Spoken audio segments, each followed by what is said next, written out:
Right, then see we incomplete dominance. Incomplete dominance, yona, what happens? So say complete dominance.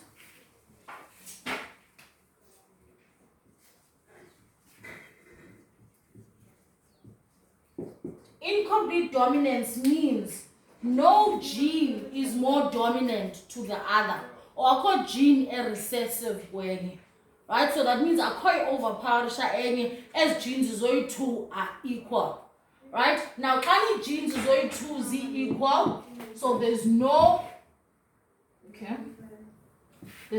dominant. There is no dominant or recessive alleles. Then sayibona by incomplete dominance, we look at the offspring. The offspring show an intermediate phenotype of the parents. Intermediate means in between.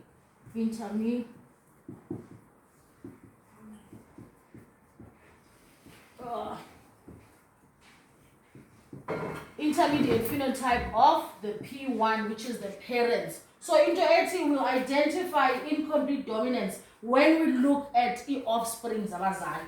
So izawuthela for example senze ngeflower ke ngoku. Sithi ndineflower apha red. Right? Ne-rose red. Ndiphinde ndibe ne-rose enjani? Emhlophe. I have a red rose and I have a white rose.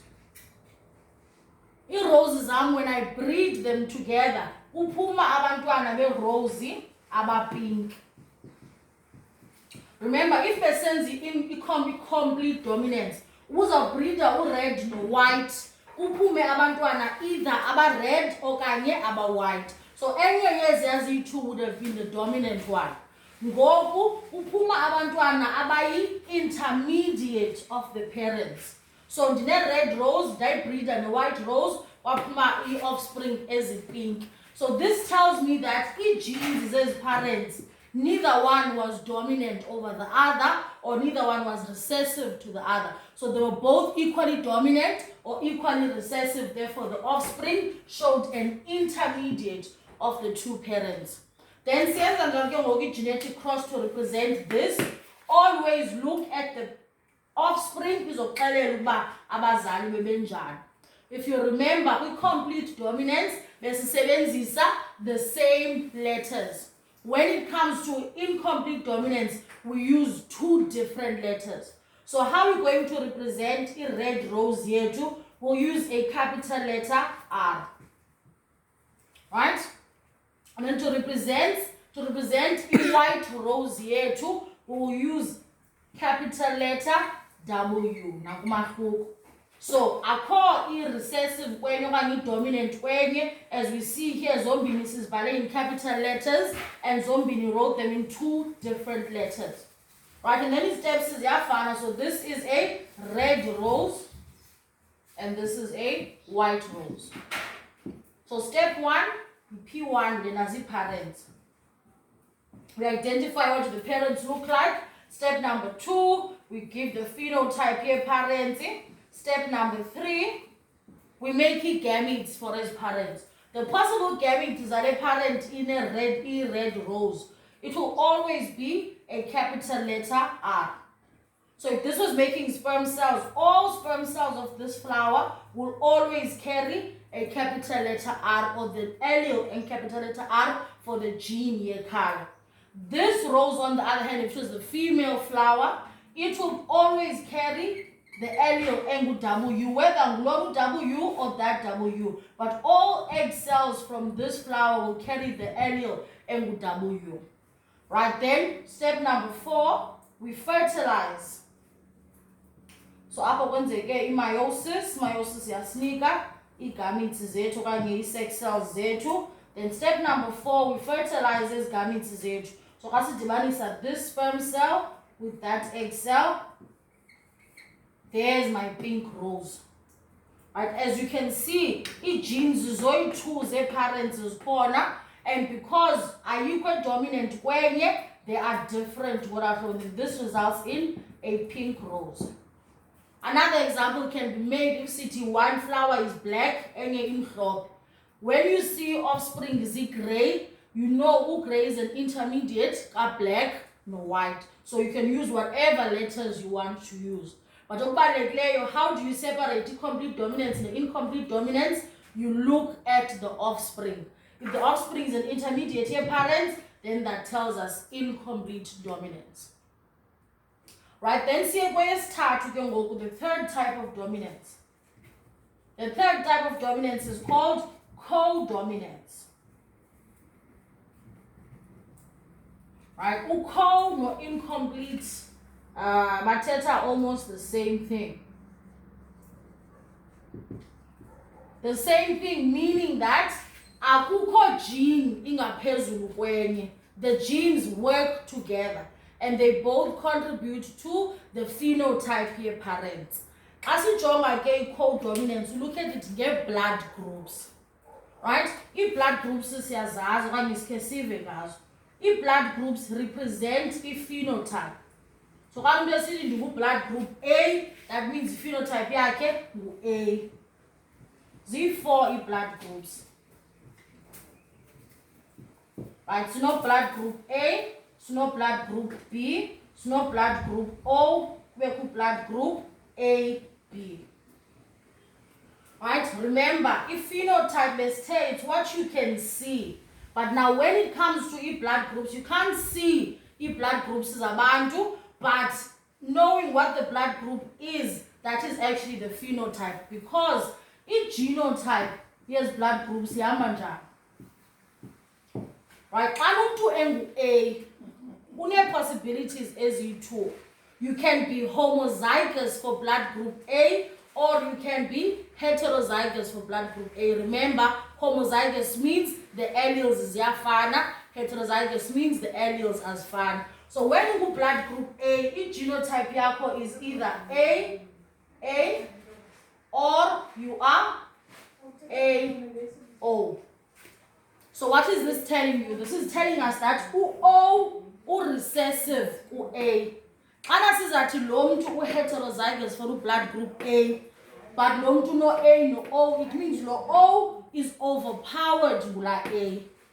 Right? That is telling us that O is recessive to the A gene. No B ngokunjalo. Xa umuntu esithi ngu-blood group B, remember the blood group is the phenotype. Ithini genotype yalo muntu. Xa ungu-blood group B, you can be homozygous for blood group B, meaning ii-alleles zakho for u-B ziyafana zoyi-2. Or you can be heterozygous for blood group B, meaning that une-allele engu-B ne-allele engu-O. Again, this means the same thing as blood group A.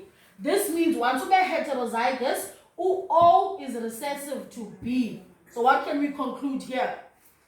Ezizimbini are an example of complete dominance.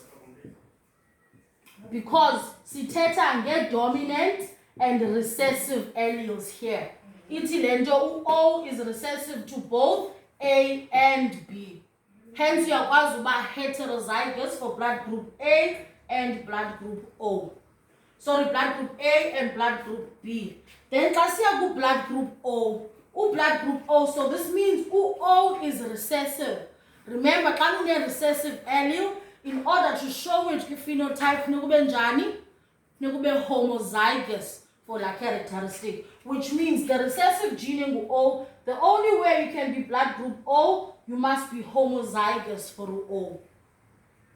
Right? And then here, this guy, I want to tell you blood group AB. What does that mean? Now you see, hapa sizibhale zoyi-2. Sizibhala zoyi-2 because A no B are equally dominant. So this person is showing both A and is also showing B with phenotype yakhe. Meaning ayikho enye eyoyisayo enye, as in the example ka AO no BO. Apho ngu-A because A uzamoyisa u-O. U-B uzamoyisa u-O uphela ungu-B.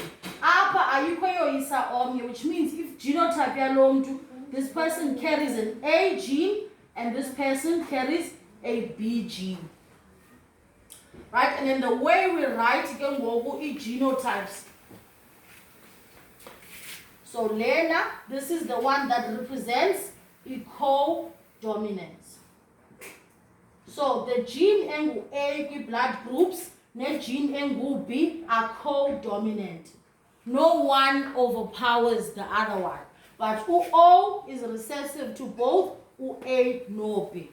This is why xa umuntu enikeza igazi, umuntu blood group O kuthiwa yi-universal donor, because O uyakwazi udonate igazi ku-A, awudonate ku-B, awudonate naku-AB. Shayibona ne, because O u-recessive. Kanti umuntu ongu-O akakwazi ufumana igazi lika-A nelika-B because umzimba wakhe will not recognize u-A okanye u-B. Umzimba wakhe will only recognize i-gene engu-O. But xa ungu-A, u-A can recognize u-O because u-O is recessive. And the person can be heterozygous for being blood group O. Then abantu bathi ndim-A positive okanye ndim-A negative. What does that mean? U-A positive just means uba u-homozygous. U-A negative means u-heterozygous. Enye igama elisetyenziswayo for u-heterozygous also kuthiwa hybrid. When something is a hybrid, it means it is a mixture. Right? So you can be homozygous, meaning ungu-A positive, okanye u-heterozygous, okanye hybrid, meaning ungu-A negative. Right? Right then, siyakwazi nosebenzisa i-blood groups ezi to make up i-monohybrid cross. So let's make a cross. Asibukelo generations uke kuthiwe hayi ngotata omntana lona because i-blood type azifani kwachokaltima. Kwenziwe njani apho? Nasinalibani. Nanku umuntu ongumama ungu-blood group AB. Ne? Nanku umuntu ongutata ungu-blood group B. Asithi lo tata yena ungu-B positive. Remember, positive means? It's a call.